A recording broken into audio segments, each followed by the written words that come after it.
Hello Libra, Sun, Moon, Rising and Venus signs. Kamusta kayo? Sana po nasa mabuti kayong kalagayan. Welcome back po sa Star Tarot.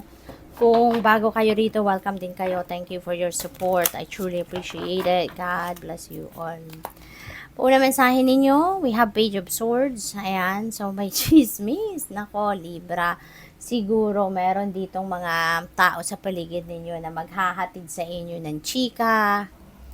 Kaya naman, mag-iingat kayo on how you're going to react, no, sa chismis na to because you never know, baka gamitin, no, ng taong, ng Marisol na to or Marites na to, gamitin yung reaction ninyo, anong sasabihin ninyo against you, okay? Kaya ingat kayo sa pagre-react, no, sa pagbibigay na reaksyon ng kasagutan dito sa chismis na maaring dalhin sa'yo ng kung sino man, okay? We have Queen of Pentacles. Ayan. So, this is comfort, financial comfort na maaaring maranasan, ma-experience ninyo sa ngayon kasi si Queen of Pentacles is very abundant and prosperous energy. So, maaaring meron ditong financial blessings or financial opportunities na dadating na maghahatid sa inyo ng kasaganaan sa pera. No? At yun ang magpaparanas sa inyo ng comfort, financial comfort, no? Dahil sa mga biyayang paparating. We have two of pentacles. Ayan. So, maybe opportunities, no? Ito na pwedeng ginajuggle ninyo. Maaaring nagmimini-mini mo kayo rito. Alin kaya dito yung kukunin ko? Alin kaya dito yung mas, diba, maghahatid sa akin ng comfort financially, maghahatid sa akin ng kasaganaan sa pera. So, maybe along those lines, no? Yung kailangan ninyong pagdesisyonan dito. But ngayon, yun nga, juggle ninyo ito. Pwede rin na ang iba sa inyo dito multitasking kayo. No, Libra, baka hindi lang iisa yung trabaho ninyo. Baka hindi lang iisa yung pinagkakaabalahan ninyong pagkaperahan or yung source of income ninyo. Maybe marami kayong trabaho, may full-time na, may part-time pa, may business pa. So siguro multitasking kayo, no? We have 8 of Cups. Ayan. So, this is departure energy. So, merong travel dito for some of you. Maaring, siguro meron kayong trabaho rito, no? Feeling ko kasi hindi lang iisa talagang trabaho ng iba sa inyo. Maaring meron kang, kunyari, 2 trabaho mo. Baka merong isang trabaho dyan na parang pagod na pagod ka lang pero hindi compensated yung pagod mo, no? Pwedeng ganon. Oo, kumikita ka, pero hindi yung compensated yung trabahong ginawa mo or ginagawa mo dyan. Kaya, maaring yan ang iiwanan mo ng trabaho, no? And maybe you are eyeing something else, no, na alam mong doon ka mas magiging masaya, doon ka mas magiging komportable, doon ka mas magiging mayaman, doon ka mas magiging malaki ang pagkakataon na magkapera ka ng mas malaki. So, pwedeng gano'n ang ganap dito for some of you. So, kaya pwedeng meron kang isang trabahong iiwanan rito, no? So, yun ang napipick up ko dyan. We have 6 of Pentacles. Ayan. So, kung anong kailangan mo ngayon, no, that will be met. Rest assured na kung ano man ang klaseng pangangailangan meron kayo sa ngayon, that will be met, no? The divine universe is going to send you help, no? Kung anong kailangan mo sa ngayon, yan ay makukuha mo, yan ay ipapadala sa'yo, at yan ay i-enjoy ninyo. Okay?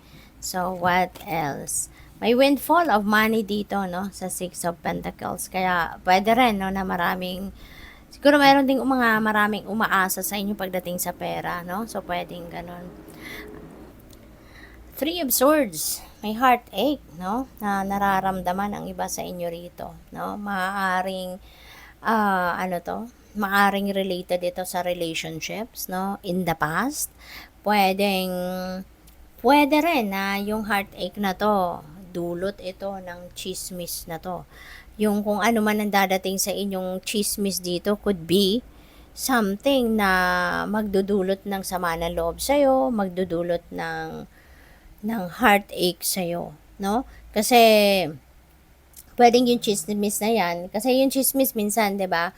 Pwedeng totoo, pwede rin naman na hindi totoo, 'di ba? Depende lang sa kung saan ang gagaling, 'di ba? At kung papaano din sinasabi kasi pwedeng may dagdag, may bawas, hindi ba? Pero in this case, feeling ko, yung chismis na tong dadating sa'yo, yun ang magdudulot ng sama ng loob sa'yo. Maybe, hindi mo rin matanggap siguro or hindi mo mapaniwalaan, hindi ka makapaniwala na yung pinanggalingan ng chismis na to could be someone that you love, someone na pinagkatiwalaan mo, kasi baka na-betray ka rito ng kung sino man. Baka yung chismis na nakarating sa inyo dito, kwento na maaaring niloko ka, no, ng kung sino man na mahal mo sa buhay, or someone that you have an emotional investment, yung ganon. Baka best friend mo, alam mo yun, na merong siguro na pag-sharean ka ng secrets mo, or na pag-sharean mo ng kung ano talaga ang totoong nararamdaman ninyo towards something, or towards someone. Tapos ito, baka kiwenento din sa iba, kaya yun, nasaktan ka, na hindi mo inaasahan na pwedeng i-chismis ka din ng kung sino pinagkatiwalaan mo. No? So, parang ganon. No? Yun ang napipick up ko dito. Kaya parang in a way, na-betray ka kasi maybe that person promised din or maybe nakiusap ka na wag ikwento sa iba. Tapos, ayun, nalaman mo, nakwento sa iba. Kaya ito, no? Parang nasaktan ka dyan.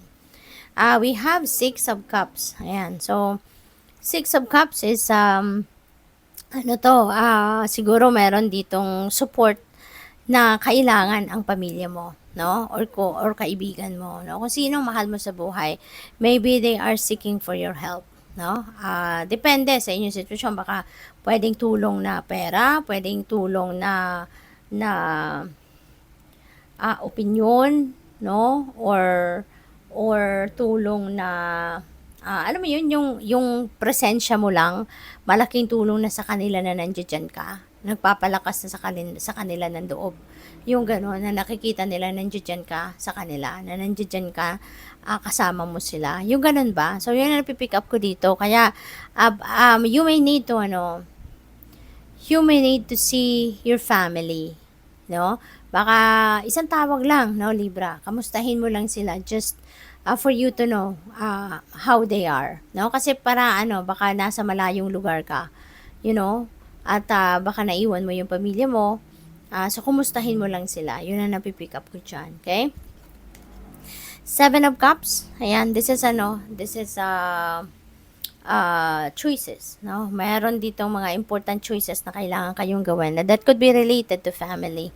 Baka kailangan nila ng suporta mo, presensya mo, na gusto nilang nandoon ka sa tabi nila, and maybe you are going to be torn sa ngayon, no? Between, uuwi ka ba?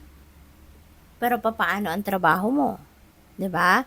So, maaring yan ang mga importanteng desisyon na kailangan mong pag-isipan sa ngayon. Or, pwede rin naman na hindi ganoon ang sitwasyon, no, ng iba.